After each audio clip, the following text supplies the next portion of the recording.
Hello there everyone, welcome back to our channel. In today's video, you are gonna see how to use hashtags to increase reach on TikTok.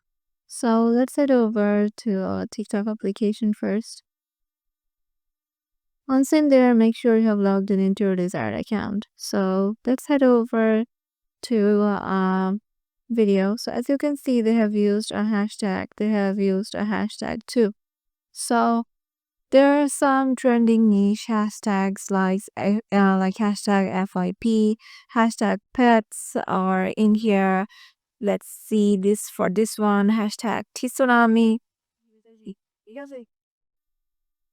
or hashtag disaster, hashtag AI, hashtag tsunami, or hashtag for you. These are the niche hashtags or the most available hashtags to get in the limelight. Use as a mix of trending plus niche plus broad tags like there can be like for you, as you can see, hashtag dodo, hashtag way, hashtag fitness goals, or hashtag leg workout, or hashtag for you. You can use 3 to 7 hashtags per video.